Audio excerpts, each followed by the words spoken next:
Welcome back, YouTubers. This is Congrexes Prime, aka ULTactus, coming at you. Salute to my Aces High 3 pilots. This is going to be a different style of video for myself. I'm going to be describing a play-by-play of an action sequence that happened both from my point of view and the enemy's point of view. If you're not interested in, a tactical video or a play-by-play, I recommend you skip the rest of this video. Thanks for watching if you do.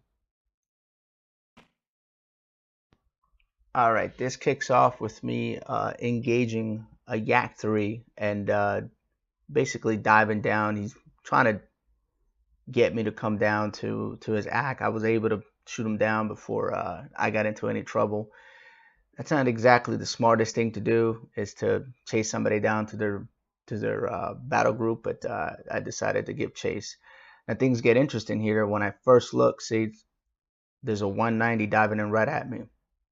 And I look up and I see multiple contacts. I do see a couple friendlies. One of my squaddies is up there with his UL Willie. And basically I tell him that, I'm going to cut south and try to regain, altitude and speed. As I see that one end that made a dive at me initially starts to come down and hawk me down, basically. So what starts to happen. Here's a battle group still shooting at me. I got really lucky. They didn't jack me up when I came down for that yak and killed them initially. So the cause of me losing all this altitude and all this energy was that yak 3. So I see that the 190 starts to line up on me real good right here. And I start to visualize what I'm going to do first, which I like to feint. I like to show my opponent something that's not there. So I turn to the left, a flat turn, and then I reverse to a roll to the right. Now the Yak 3 turns best right. I know that, and probably that 190 pilot realized that and saw me break to the left. They never saw me roll over to the right, so they pulled exactly up, which is a smart thing to do when you're booming and zooming. That's perfect. That's what you're supposed to do, versus a Yak 3 that's more maneuverable, more nimble, and lighter. So now the 190 starts to come down at me, and you start playing mind games with people in this game. That's what it's about. You start to give them what they think they want to see. And right now I'm playing possum. I'm flat, I'm leveled, and I'm trying to get as much speed under my wings as possible, because my next sequence of maneuvering, it's going to require me to have more airspeed.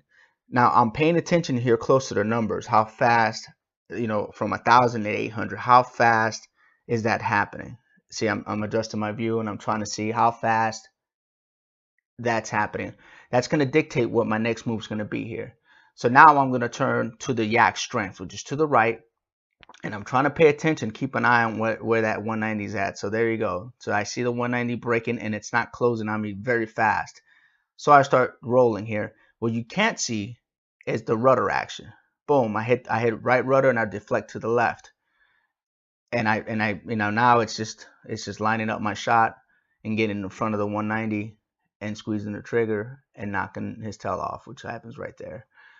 So that's, in a nutshell, what happened from my point of view.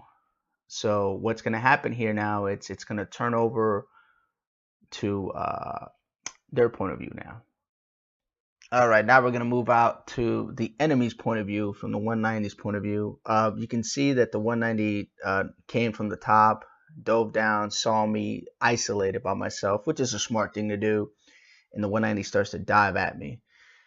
Now you're going to get a clearer picture of what I was positioning and what I was doing. I can try to break down what I was doing from this point of view, but you get to see my actual maneuver. See, I break to the left, and then see I roll to the right. The 190 smartly pulls up, has a lot of energy, and the key to this game is speed equals energy, energy equals altitude, and all three of those factors are always going to give you the advantage. If you have those three, then you're always going to be in an advantage position. If you have none of those three, or you're missing any of those two out of the three, you're at a disadvantaged position. So here we go. The 190 is coming back down.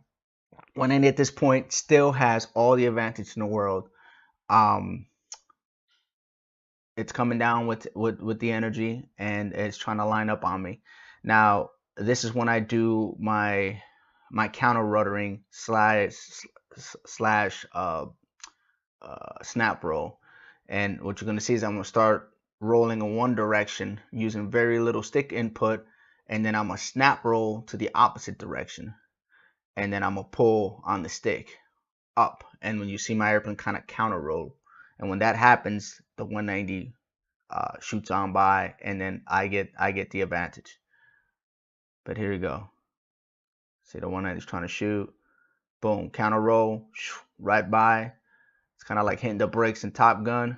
And now the 190 is in trouble. Now 190 could still got out of this, but it decides to pull up when it should have just flattened out and used its roll ability to just dodge my bullets.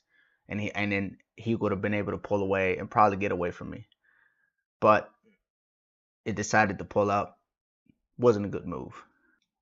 Well, that sums up my tactical analysis of this particular engagement.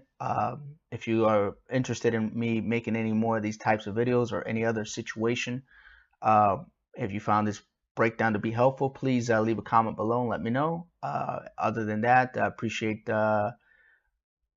any input. Congrexes out.